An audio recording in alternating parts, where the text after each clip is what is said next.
Good morning to the both parties. We made a formal debate about the most talked issue in the Philippines. Many are intrigued and outraged by what government's final decision on where the first mass actually located. Some historians say that it is in Limasawa on the southern tip of Leyte, and some say it is held in Masao, Butuan. At this very moment, this issue is being contested by these people from these two different places that the first mass is held in their places. Thank you, sir. So, our team would like to specify definition first of mass. It is known as a practice among Christian people to honor and worship their God. And for our argument, which is an accordance to the accounts of Antonio Pigafetta and Francisco Albo, who are eyewitness of Magellan's voyage. They both stated that the first mass took place on an island they called Mazaba in Albo's account and Mazaba in Pigafetta account. They both asserted that from the island of Humanhon, they went westward towards the island of Leyte and turned to a southeast direction to reach this island based on this geographical location provided by Albo and Pigafetta. The island of Limasawa in southern Leyte is the counterpart. Thus, the proposition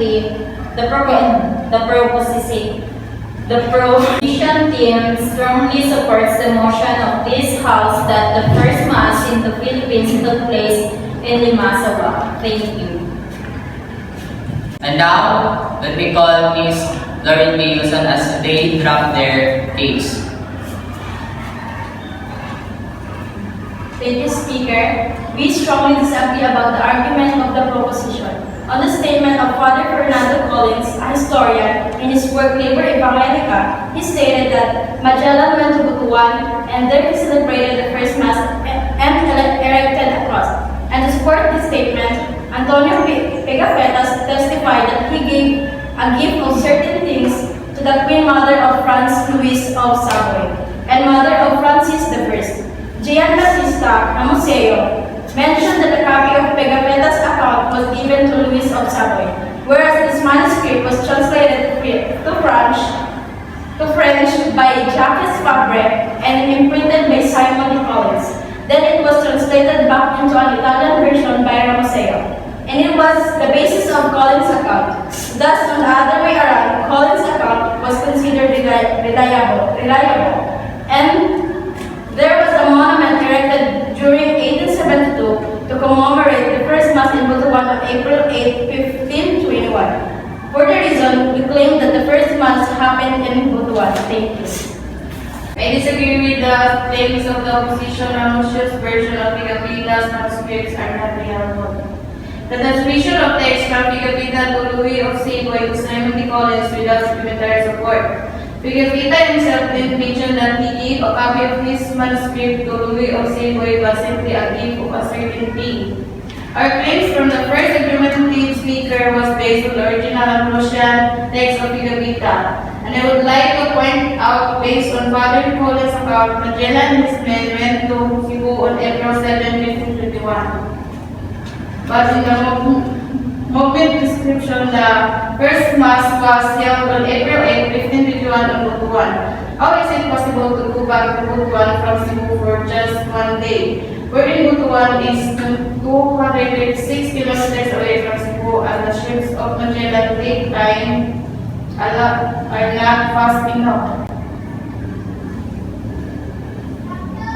And to add to our argument, on the same day of the Mass, a cross was created on the summit of a mountain, and according to Francisco Albo, wherein Butuan can be seen on the northern direction.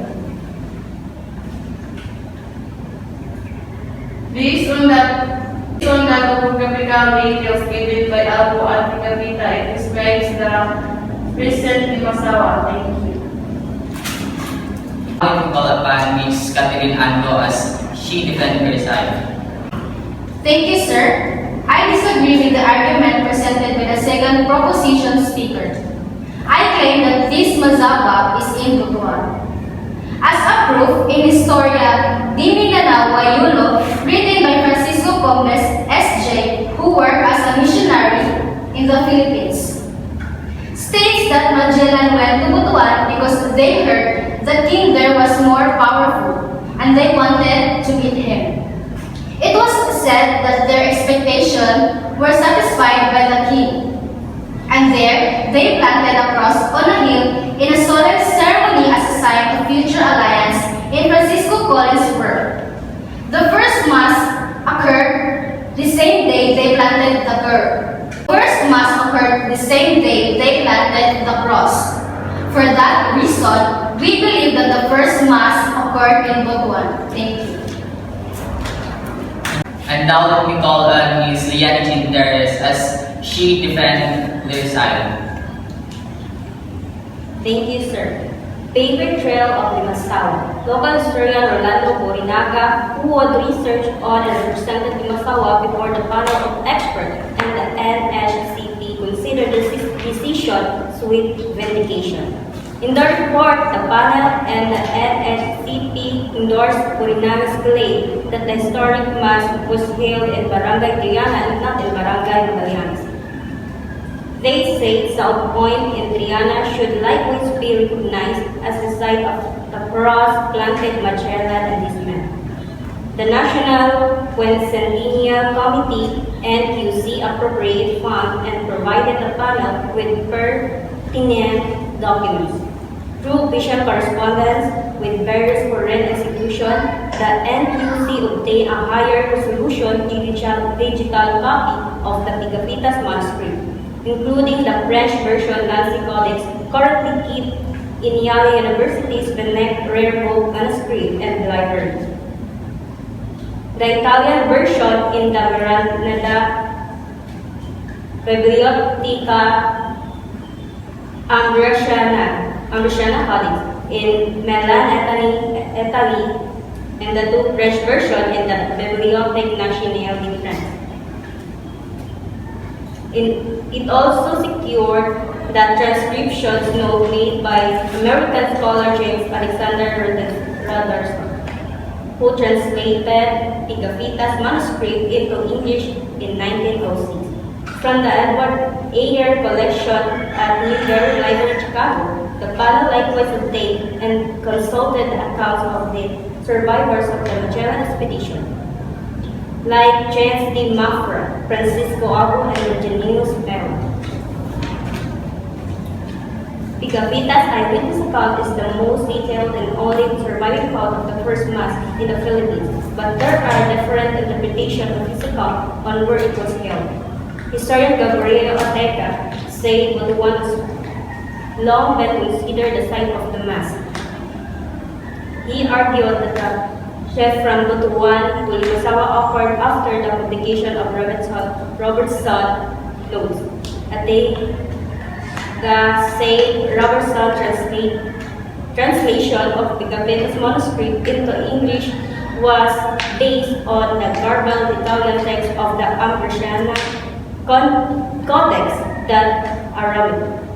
Perfect and conservator of Bibliotheca Ambrosiana, transcribed and published in 1800. He said the Ambrosiana Codex was heavily edited and full of inaccuracies and mysteries. Robertson's translation should not be used as the basis for determining the nautical coordinates of the Magellan expedition.